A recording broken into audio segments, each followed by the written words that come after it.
In the United States in 1964, every day carried a political tone. It was presidential election year. Nelson Rockefeller led the moderate Republican hopefuls against Barry Goldwater, Arizona's dynamic conservative senator.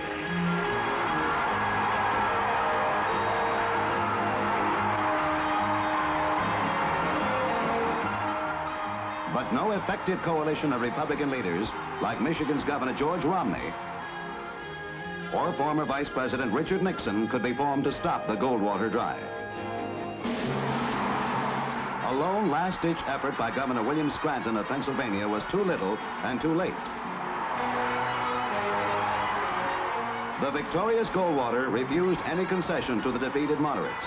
He accepted the nomination with these words. I would remind you that extremism in the defense of liberty is no vice.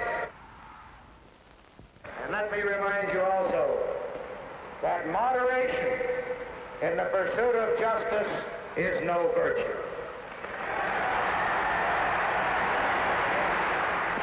With Congressman William Miller as running mate, the ticket incited quick opposition from civil rights factions. The Democratic convention began with a hassle between Negroes and Southern white supremacists. But President Johnson was nominated by acclamation, with Hubert Humphrey his vice presidential choice. Going before the Democratic convention at Atlantic City, the president laid down his blueprint for the Great Society.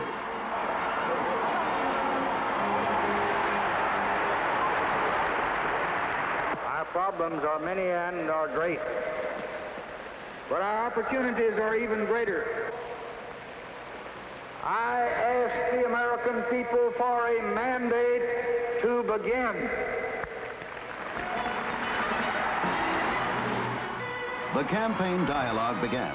Senator Goldwater took to the rails in a whistle-stop tour of the nation, offering, he said, a clear choice between the candidates. President Johnson invaded the big cities where crowds gathered to see, to hear, and to touch him. While under fire for a policy of drift, deception, and defeat, the president countered that his opponent was trigger-happy concerning nuclear weapons. The senator's campaign bore down on scandals, Vietnam, and military preparedness, but the polls early indicated a Johnson landslide. The electorate rallied behind the president to deliver to him one of the largest pluralities ever, and swept Democrats all over the nation into office, from the Senate down to local wards. The president evaluated his victory. It is a mandate for unity, for a government that serves no special interest, no business government, no labor government, no farm government, no one faction, no one group, but a government that is the servant of all the people.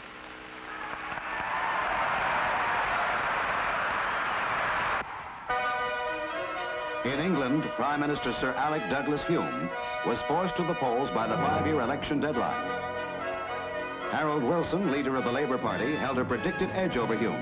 It was not a sedate campaign, as old scandals and looming economic difficulties undermined Sir Alec's conservative strength.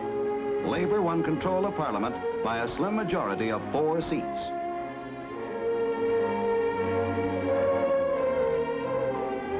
And Labour's confident Harold Wilson became the new Prime Minister and England's spokesman to the world.